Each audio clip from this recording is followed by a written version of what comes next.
Saving money can be difficult, especially when you're a student. The time we all wait for is to get our student loans in so we can spend some money. But what's the most extravagant thing you've ever spent your loan on? IMAP cost me just under £2 and that put me deep in my overdraft. At the moment, this meal. Probably the Xbox game. Absolutely nothing. Big bottle of Jack Daniels.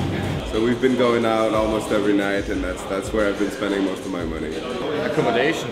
The most extravagant thing I spent my money on was the kitchen in Halls that I managed to burn down.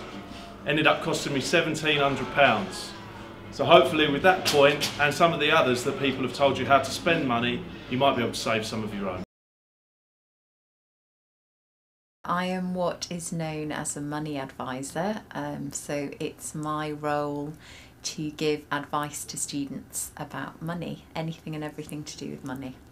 My first top tip would be for students to check that they're receiving everything that they're entitled to financially. So if students go onto our website, which is www.staffsunion.com/moneydoctors, they will find a financial calculator. My second top tip would be to do a budget.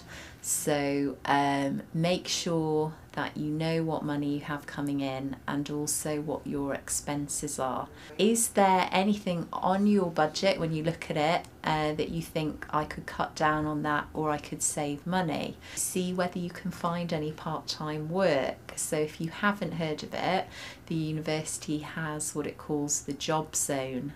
Don't be shy about seeking help as early as possible. Today we've got students seeing if they can tell the difference between branded and non-branded Jaffa cakes.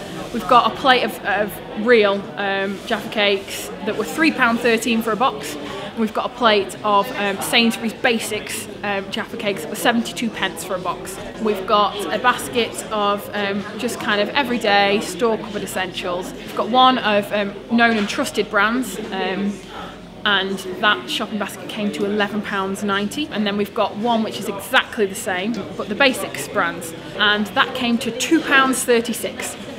So £11.90 and £2.36, it's a pretty big difference. You can live cheaply whilst you're at university, and you don't need to break the bank on things like food.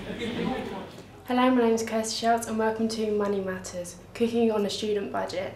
Today I'll be taking you through a cheap and easier student recipe to save you some money. Today we'll be cooking tuna pasta bake. You will need 250 grams of pasta, half a tin of chopped tomatoes, 1 onion, a tin of tuna and some sweet corn.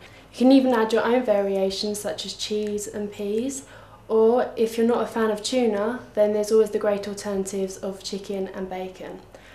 All of these items are really cheap in supermarkets, and the whole meal can be created for 2 people for £2.50. Fry the onions in a little bit of oil until they are nice and soft and brown.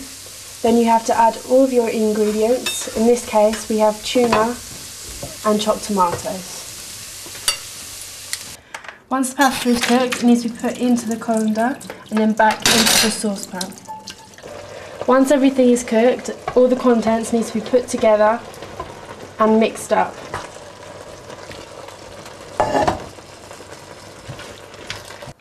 You can either stop there and serve, or you can add the whole mixture into a heat-proof bowl and top it with grated cheese and stir. For this recipe and more ways to save money on a budget, visit www.staffsunion.com/OMG. Hi and welcome to OMG TV. My name is Rebecca and I'm here with all of your latest cinema releases and DVD hits. And where better place to start than the film theatre, Stoke-on-Trent College Road campus.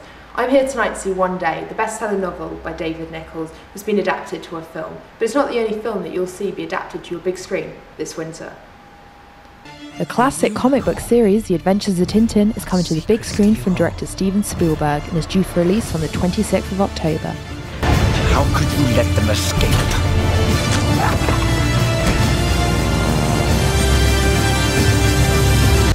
And secondly, the highly anticipated Twilight saga continues on November 18th when Breaking Dawn Part 1 hits our cinema screens.